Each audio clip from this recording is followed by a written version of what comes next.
Augmented reality is a new application platform in which you can embed in real time 3D objects into a live video feed. So in this video I'm going to show you how you can create your own augmented reality applications.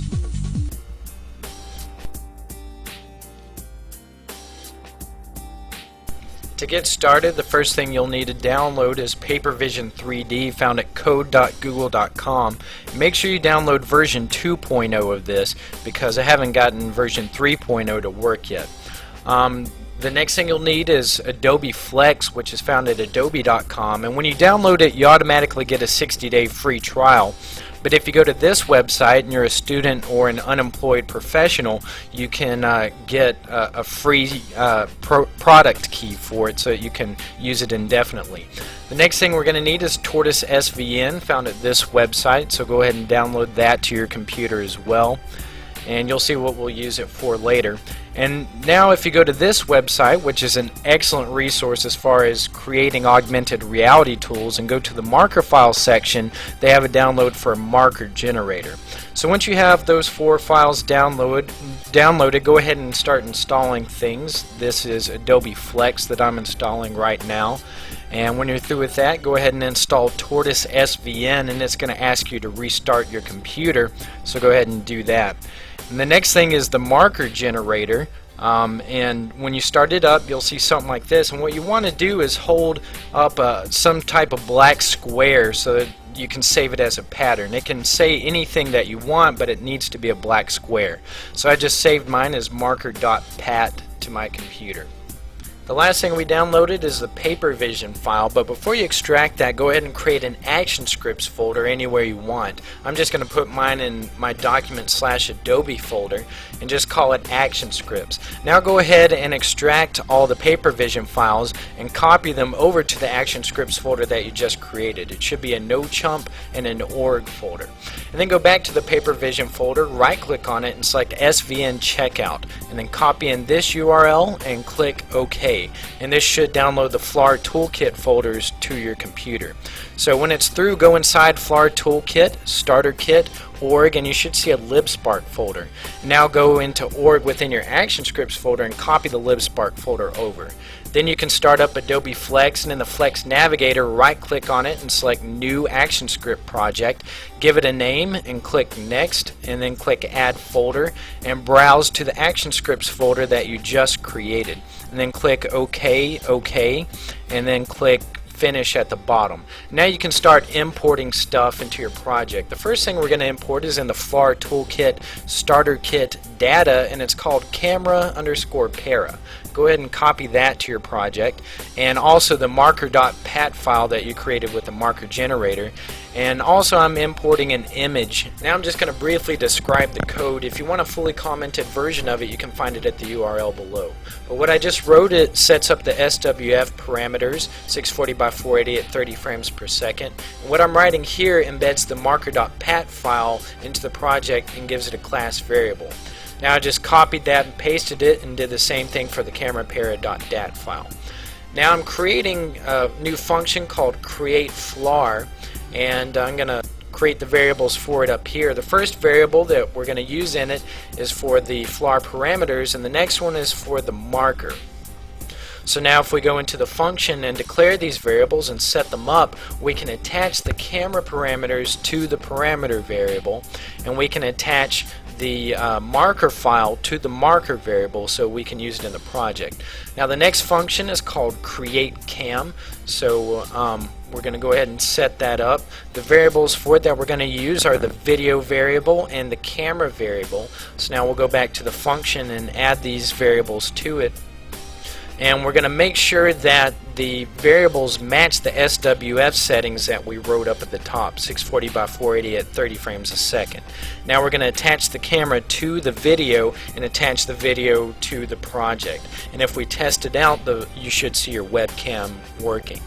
So now the next function that we're going to write is the createBMP function, which is for the bitmap file. This doesn't actually create the bitmap file, but it creates the bitmap data. So the variables that we're going to use are bitmap data, raster, and the detection variables. So now if we add that to the function and set it up, we can set up the width and height, and then attach the bitmap to the video and attach the marker to the detection variable. And now we're going to create the papervision function, which is going to use a lot of different variables. There's going to be a scene 3D variable. If you get asked this question, make sure you choose the option that I just chose. So there's a camera 3D variable, a base node variable, a viewport 3D variable, a rendering variable, a matrix variable, and a cube variable, which is going to be our cube object. So now we're going to add those to the function. We're just going to create the scene 3D variable, set up the 3D camera. The base node variable is kind of like a container box for everything, and then the render variable and the matrix variable. So now I'm creating a 3D light, and I'm setting the X, Y, and Z values for it. For me, I'm just going to make them all 1000 and then the Z a negative 1000, but you can set them up to whatever you want. This just adds a shadow to your object within the augmented reality file.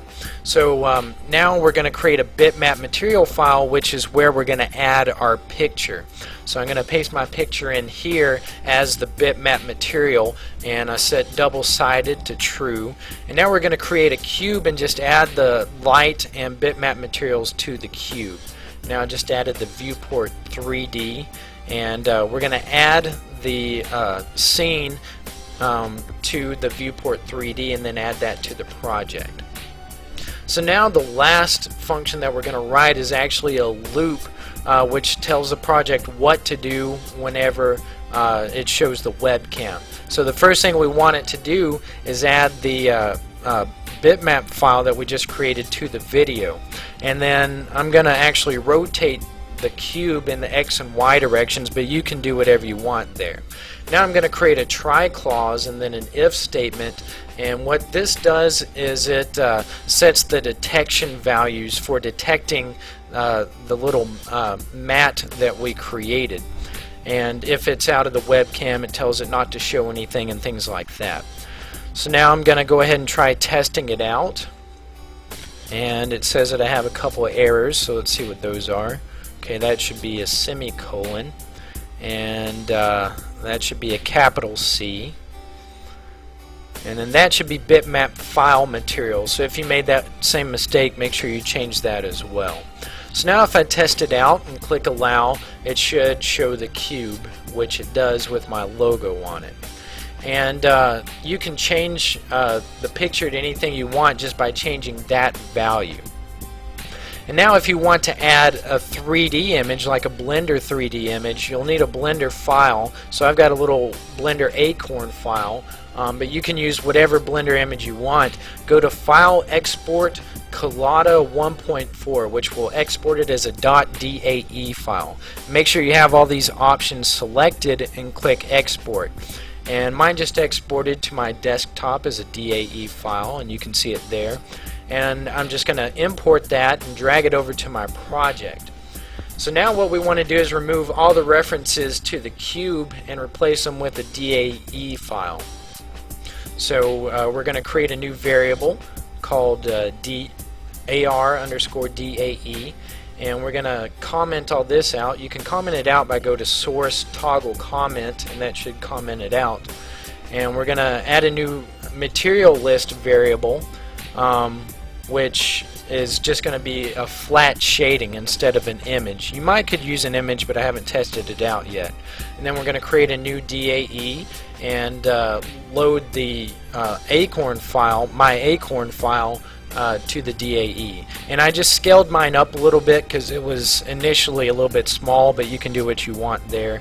And then change the add child AR_cube to DAE.